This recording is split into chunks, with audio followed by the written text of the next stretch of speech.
of Jack's last pizza delivery. It was a dark Thursday evening when Jack embarked on his final pizza delivery shift. The workload was heavy. One of the other delivery guys hadn't shown up for weeks, leaving everyone to pull extra hours. The address Jack had to deliver to was beyond the city's edge, secluded, seemingly shrouded in a kind of darkness that felt unnatural. Jack's mind wandered as he rode, the shadows of twisted, barren trees stretching across the road and lawn, crooked shapes that seemed to reach for him. He finally arrived at an old, isolated mansion, nearly hidden by dense fog. As he stepped off his bike, an unsettling chill clawed at his spine. The wind carried a fire-like scent, faintly metallic, as if something decayed lay hidden within the walls. Holding the pizza box, he walked toward the front door, his footsteps crunching against the gravel. The air was cold and thick, and for a moment, he felt as if he'd stepped back in time. Jack knocked, but no answer came. He tried again and, still lit with silence, reached for the doorknob, which tugged effortlessly under his hand, tweaking as it opened. Inside, the house seemed preserved in a suspended state, as if no one had crossed its threshold in years. Dust clung to the air, and broken frames of peculiar photographs lined the walls, capturing landscapes that seemed more haunted than picturesque. Following the directions in the note that came with the order, Jack headed toward the dining room. His footsteps echoed loudly, a haunting rhythm of aging floorboards. The dining table, laid with fine china, appeared untouched yet coated in a thick layer of dust, except for a clean, rectangular spot perfectly sized for a pizza box. The sight of it sent a chill down his spine. He placed the box on the table and turned to leave, but an unexpected scraping sound halted him. He whipped around to find an empty chair slowly sliding back, as though an invisible guest had taken a seat. Jack's heart hammered as he scanned the room. Nothing but shadows and silence. As he turned to the door, he noticed the pictures on the walls had changed. What once showed lifeless landscapes now held the faces of people, strangers with hollow, dark eyes staring at him with vacant expressions.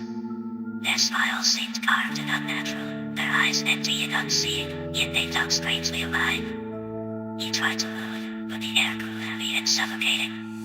Jack's breath came out in short puffs visible in the icy air. Desperate to leave, he sprinted back to the door, but it wouldn't budge.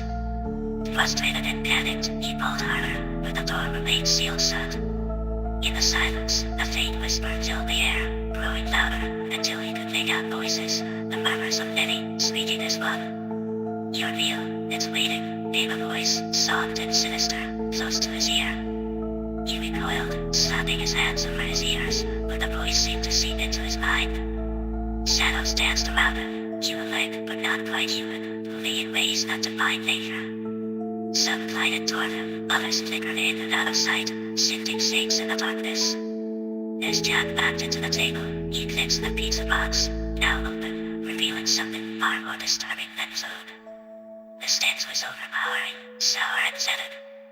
Inside lay what looked like a piece of raw meat, almost pulsing as though alive, and reeking of decay. A child's laughter echoed through the room, but when Jack turned, he saw her, a young girl, barely 7, with eyes as empty as the figures in the pictures, standing in the doorway. "Will you stay for dinner?" she asked, her voice carrying a mixture of innocence and malevolence. Jack was paralyzed, unable to look away from the dark voids where her eyes should have been. He managed to stammer, I need to leave." "But you're our guest," she replied, twisting her head at an unnatural angle until it faced backward. Jack's stomach lurched as her grin stretched across her face, her mouth seeming to grow wider than possible, like an endless black maw. In a panic, Jack bolted back to the door, pounding on it desperately. He spun around, looking for an escape, but the windows revealed only darkness, a darkness that seemed alive, shifting and watching. The girl's voice echoed behind him. "The meal is unfinished," she whispered, her voice trailing through the room as shadows closed in. Just then, his phone rang, the sound jarring and intrusive in the deadly quiet. "Something," he answered. "Jack, where are you?" "You've been gone for over 2 hours," said his manager's voice. But to Jack, it felt as if he'd only been in the house for minutes.